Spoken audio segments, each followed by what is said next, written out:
میدان عرفات میں حضرت محمد صلی اللہ علیہ وآلہ وسلم نے جو خطبہ حج دیا تھا، اس خطبے میں آپ صلی اللہ علیہ وآلہ وسلم نے ارشاد فرمایا، اے لوگوں سنو، مجھے نہیں لگتا کہ اگلے سال میں تمہارے درمیان موجود ہوں گا۔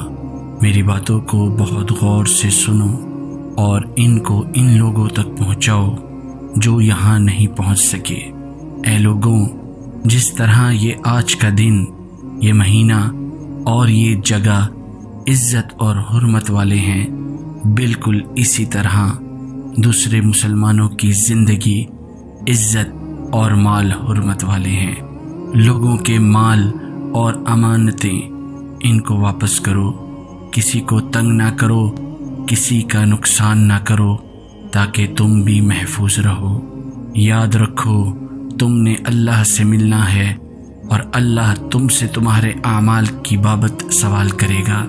اللہ نے سود کو ختم کر دیا، اس لیے آج سے سارا سود ختم کر دو۔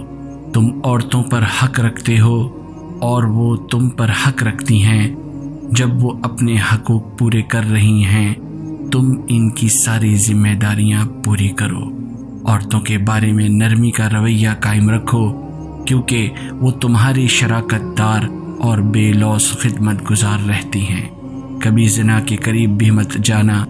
اے لوگوں، میری بات غور سے سنو، صرف اللہ کی عبادت کرو، 5 فرض نمازیں پوری رکھو، رمضان کے روزے رکھو اور زکوٰۃ ادا کرتے رہو۔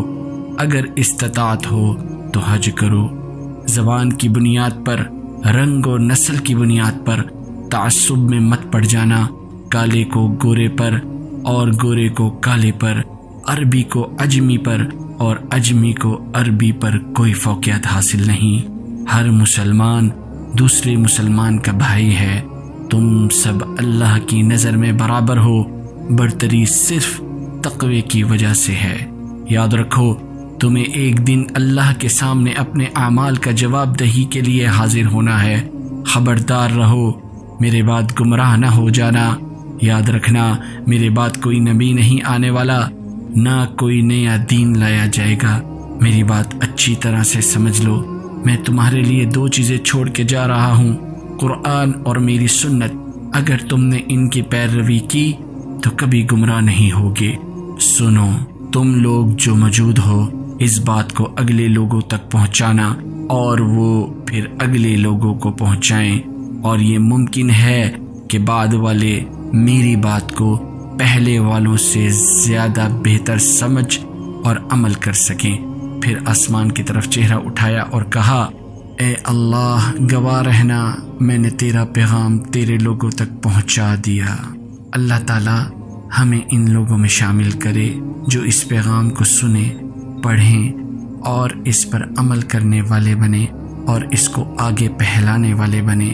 اللہ ہم سب کو اس دنیا میں نبی رحمت صلی اللہ علیہ وآلہ وسلم کی محبت اور سنت عطا کرے، اور آخرت میں جنت الفردوس میں اپنے نبی محمد رسول اللہ صلی اللہ علیہ وآلہ وسلم کا ساتھ نصیب کرے۔